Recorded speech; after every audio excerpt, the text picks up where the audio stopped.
गद्दी छोड़, वोट चोर गद्दी छोड़, पुलिस के नाम पर तानाशाही, नहीं चलेगी नहीं चलेगी, योगी तारीफ पर ये मनमानी, नहीं चलेगी नहीं चलेगी, पुलिस की तरफ से गुंडागर्दी, पुलिस की तरफ से गुंडागर्दी, योगी हमसे डरता है, योगी चप डरता क्यों है, आपको लेके जाया जा रहा है, क्यों आपको लेके योगी जाया जा हमसे रहा है, डरता है, वो आगे करता है, अरे भाजपा सरकार मुर्दाबाद, क्यों लेके जाया जा रहा है आप लोग को, भाजपा सरकार मुर्दाबाद, योगी आदित्यनाथ मुर्दाबाद, मुर्दाबाद मुर्दाबाद। सर ये अब जो है देखिए लोकतंत्र को भारतीय जनता पार्टी ने एक तरह से गिरफ्तार कर लिया है।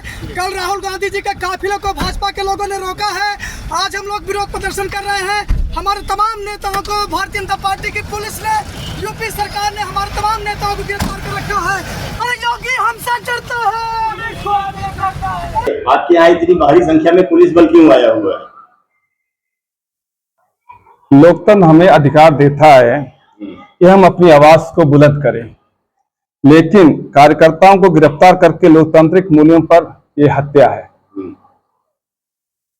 अब ये लोग क्यों किए ये आप शासन प्रशासन पूछ सकते हैं। मैं ये जानता हूं कि मेरा प्रोटोकॉल के हिसाब से आज 12 बजे मछली शहर में मेरा कार्यक्रम था, जिसमें हमारे सम्मानित प्रदेश अध्यक्ष अजय राय जी आ रहे हैं और वहाँ कौमी एकता का मुस्लिम समुदाय का कार्यक्रम है।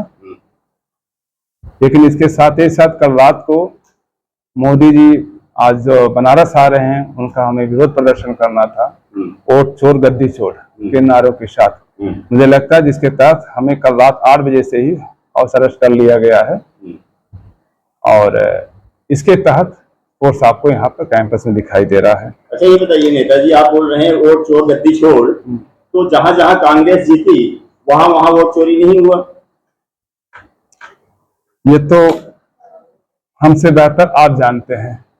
जहां जहां कांग्रेस जीती है वहां पर क्या हो रहा है, जहां बीजेपी की सरकार है वहां क्या हो रहा है, ये हमसे बेहतर आप लोग जानते हैं।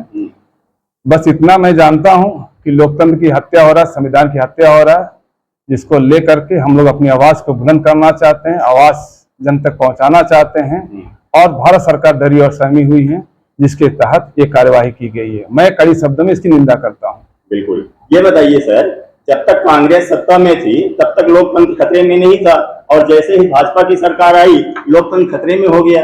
ये आप जैसे YouTube चैनल वाले इस चीज को कहते हैं, आप लोग उनका सपोर्ट करते हैं। मीडिया कभी सत्य को दिखाने की कोशिश नहीं करते हैं। अगर आप सत्य दिखाएंगे, जनता के बीच पहुंचेंगे, तो आपको इसका एहसास होगा कि कभी भी कांग्रेस इस तरीके के हरकत नहीं किए हैं और हमेशा कांग्रेस गांधीवादी विचारधाराओं के साथ आगे बढ़ते। हमने कभी संविधान पर हमला नहीं किया है।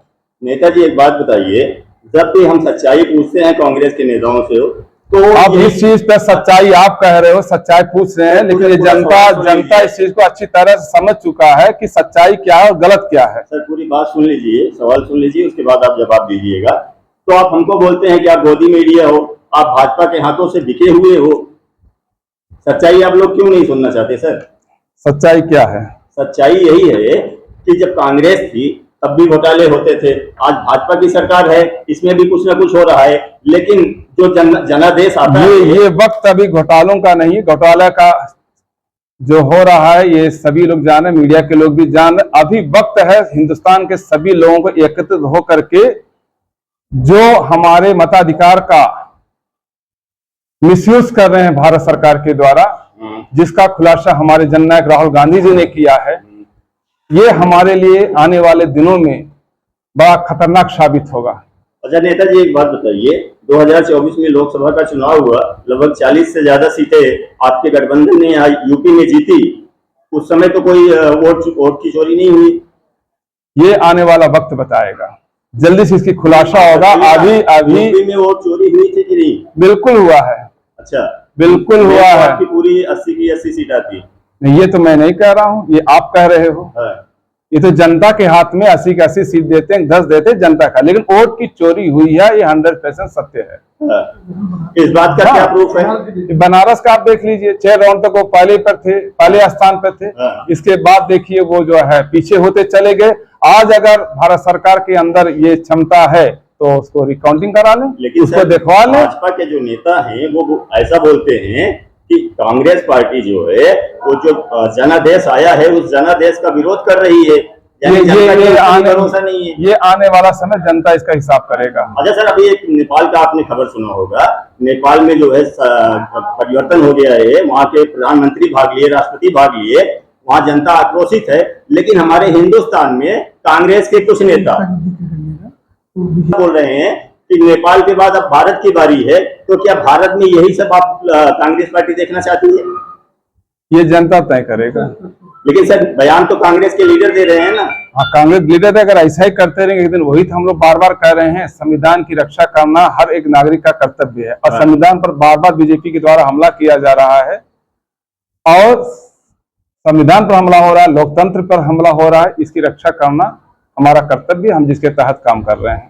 सर संविधान किस तरीके से खतरे में है, यही जनता जानना चाहती है आप लोगों से। जनता पूर्ण रूप से जान चुका है। अगर जनता सर जान चुकी होती तो ये तीसरी बार मोदी जी को प्रधानमंत्री नहीं बनाती। अब जानेंगे ना, जान रहे हैं ना, जो हो रहा सब देख रहे हैं।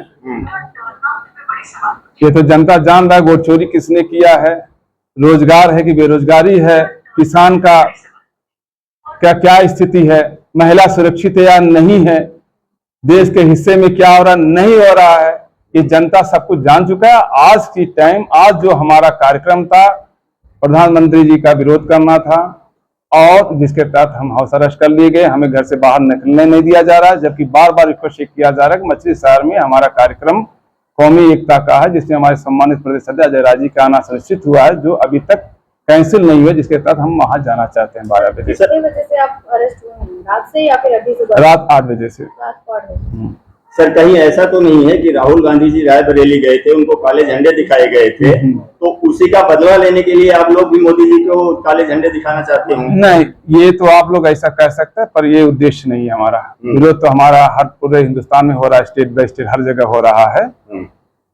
तो सर जो काला झंडा दिखाना जनता का काम है, जनता काला झंडा दिखाएं चाहे तिरंगा दिखाएं, ये उनके सम्मान में है, लेकिन हमारे जननायक जो भी विरोध करते हैं उसे बुलाकर उनसे बात करते हैं, उनको समझाते हैं, उनकी ओपिनियन लेते हैं, उसको साझा करते हैं।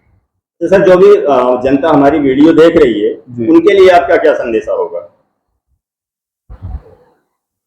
जनता से मेरा ये संदेश है कि आने वाले दिन में युवाओं के पक्ष में, बेरोजगारी के पक्ष में अपनी आवाज को बुलंद करें, ताकि आने वाले दिन हमारे देश की युवाएं सुरक्षित हो सके, लॉ एंड ऑर्डर को मेंशन किया जा सके, संविधान सुरक्षित रह सके। सवाल है आपसे, आजकल आप देख रहे हैं करीब एक हफ्ते से सुजानगंज ब्लॉक में हर गांव में ड्रोन उड़ाए जा रहे हैं, और 2 गांव में बहुत भयंकर जिसके तहत मैंने कल सुबह गहरपारा में गया था, रामधनी पाल के आवास गए, मैंने उसका जायजा लिया, पता चला पुलिस के लोग वहां पर रात में कई बार राउंड किए, लेकिन अफसोस है वहां भी गया। उसके बाद फिर निवादा ग्राम सभा में महेंद्र गौतम के यहाँ भी मैंने गया, 2 जगह मैंने करके फिर मैंने यहाँ आया, लेकिन अफसोस है कि अभी तब तक सुजानगंज पुलिस डिपार्टमेंट FIR या NCR दर्ज नहीं किया है। और ये घटना सुजानगंज के अंदर 6-7 घरों में ताला तोड़ा गया है, जिसको हमको सूचना मिला, लेकिन मैंने वहां नहीं पहुंच पाया। लेकिन जहां पर बड़ी घटना हुई वहां मैंने देखा कि वहां पर वास्तव में उनके साथ दर्द भरी हिस्सा है, जिसके साथ न्याय मिलना चाहिए उन लोगों के। हमने कहा अगर FIR दर्ज नहीं होता है हम लोग सड़क पर आंदोलन करेंगे, FIR होना चाहिए। धन्यवाद सर।